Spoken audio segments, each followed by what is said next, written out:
evening. You're watching the news on Croatian television. Russia's Sberbank says it is prepared to continue financially supporting the restructuring of Agrokor, Croatia's largest employer and the biggest food producer and retail chain in the region. Sberbank, one of Agrokor's biggest creditors, says it is not interested in taking over the heavily indebted company. After talks with other major creditors, Sberbank said that the first step was a plan to inject liquidity into the concern for the next 3 months. This was confirmed by Sberbank CEO Herman Gref to reporters in Moscow. We are in close contact with the owners and management, and we continue to offer them our support. We will do everything we can so that the company can stay afloat and solve its current problems. There is a plan to get out of this situation, and it has been agreed with us. A formal opening ceremony was held tonight for the new passenger terminal at Zagreb International Airport. The terminal will welcome its first travelers on March 28th. The €300 million terminal is under a 30-year concession arrangement with a French consortium and can handle 5 million passengers per year. The building was designed by Croatian architects Velimir Najhart and Branko Kincl. This is a victory for Croatian architecture unlike any other seen in the past 100 years. Creativity, knowledge, and modern design techniques were the formula for success. The beauty of the space is amplified by light. Attention to the passenger's experience was really a top priority. President Kolinda Grabar-Kitarović is on an official visit to Sweden. The president hopes to rekindle political and economic ties with the Scandinavian nation.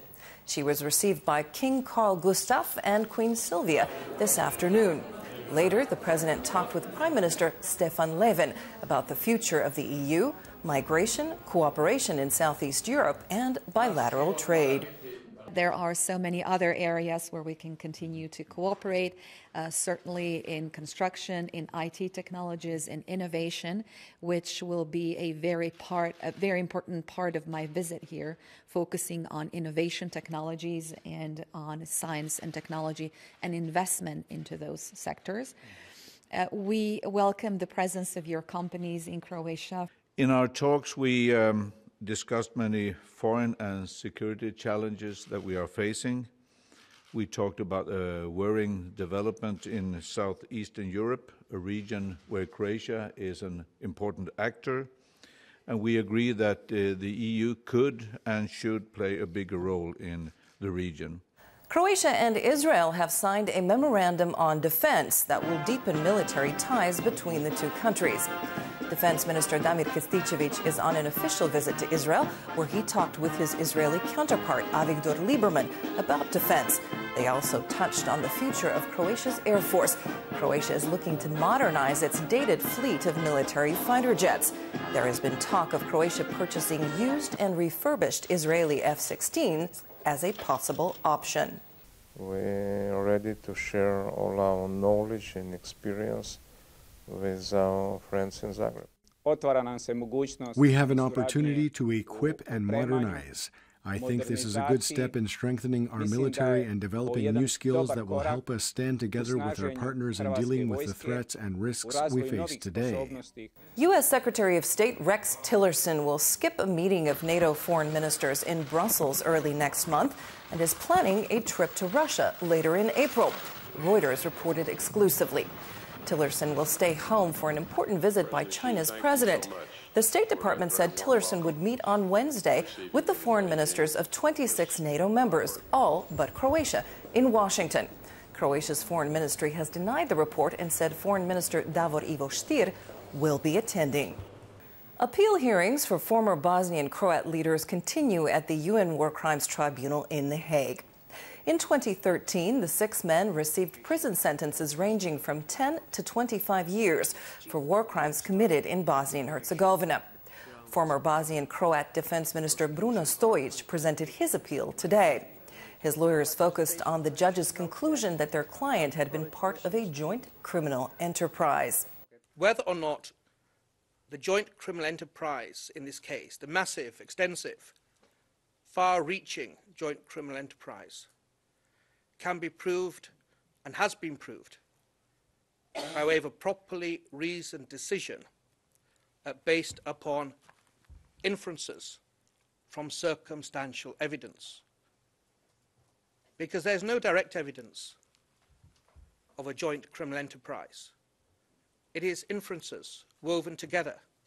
A team of researchers at the Institute of Economics has studied the effects of child poverty on families.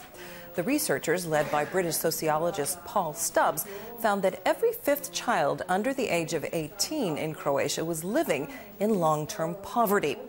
Bulgaria and Romania were the only EU countries where the child poverty rate was higher. Long-term child poverty is extremely hard on families. Parents are forced to choose and prioritize. The situation becomes more and more difficult from month to month. Croatia's national football team has gathered in Zagreb to prepare for Friday's 2018 World Cup qualifier against Ukraine. Coach Ante Čačić will not be able to count on defender Vedran Čoruka or right back Šime Verstajko, who are both injured. Ivan Perisic is also out under suspension due to yellow cards. Opening kickoff is at 8:45 local time in Zagreb's Maksimir Stadium. After 4 rounds of play in Group I, Croatia is first with 10 points and Ukraine is second with 8. Snapping a 3-game win streak. In NBA basketball, Croatia's Bojan Bogdanovic had a solid night for Washington, adding 14 points and 6 rebounds in the Wizards' 110-102 loss to the Boston Celtics. Meanwhile, fellow Croatian Dario Šarić scored 18 points in the Philadelphia 76ers' 112-109 overtime loss to the Orlando Magic. Tomorrow's forecast calls for more unseasonably warm weather.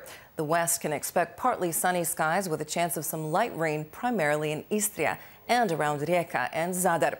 Dalmatia and the east can count on clear skies and sunshine. There will be light to moderate southeasterly winds on the coast.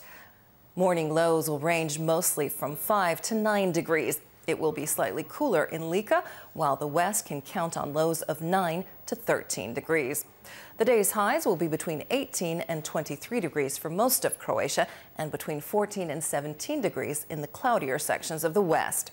Above average temperatures will continue throughout this week. It will be mostly dry and sunny in the interior leading into the weekend. Expect an occasional moderate southwesterly wind inland. Good weather conditions will also dominate on the coast throughout the week. It will be mostly sunny with only the occasional patch of clouds. There is a chance of some light scattered rain in the north. This trend will shift on Sunday when there is a good chance of rain and a return to cooler temperatures. And that brings us to the end of our program. Thanks for joining us. We'll see you again tomorrow.